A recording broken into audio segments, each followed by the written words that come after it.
First, how organizations can support their people and foster a psychologically safe environment.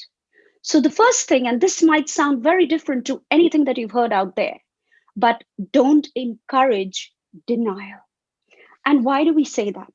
Because denial is the first stage of psychological grief. We feel comfort when we are in denial.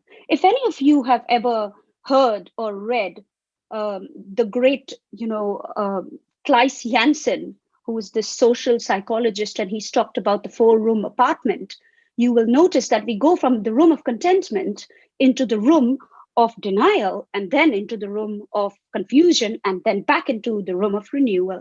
So right now, many of us are in the room of denial. But denial protects people from very painful emotions. But the truth is that it is unhealthy. It's a comfort zone where nothing ever grows.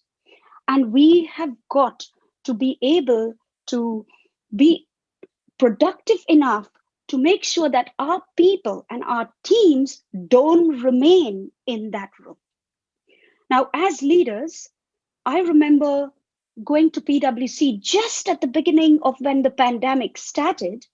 I remember delivering this amazing presentation to them about 9/11, about this guy, Jimmy Dunn, who worked for Sandler O'Neill, and how when, the Twin Towers came down, he rounded up his employees. They lost everything from a pen to a computer to their files. Everything went down in the rubble. But he motivated his staff, and he came out with this: we'll put on our Brooks Brothers suits and we will get out there and we are going to win this thing. And true enough, on the first anniversary, he was able to close 59 new deals and turn over more than 15 billion worth of business. But he's managed to do that.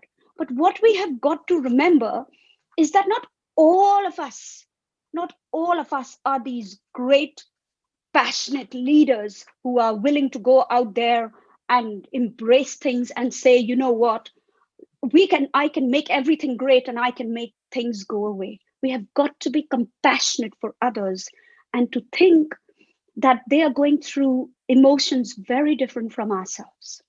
The second thing we need to do is to let people grieve. We have got to make it acceptable for people to miss what they have had. It is an important part of the grieving process.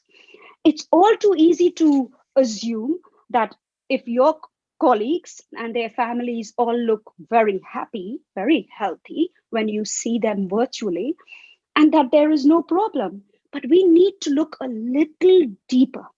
It's a sure bet that members of your team and other people around you are grieving on very different levels, but it's concealed grief. It's like the masks that we wear. And we have got to be really careful about it. So to give you one very quick example, you might have heard people say on virtual meetings, I'm so happy that I'm not commuting anymore. It's so great. But actually, have you thought of the mom who's seated right there thinking, I have 3 or 4 children, and for me, that commute just gave me that me time. I was so happy to be on that train alone, reading, doing my own thing, listening to my own music, doing my meditation. So we have to be conscious of our words and everything that we say. When we talk about empathy, and when we say, please do not encourage pity parties, what do we mean by that? We just mean that you cannot possibly resolve other people's grief.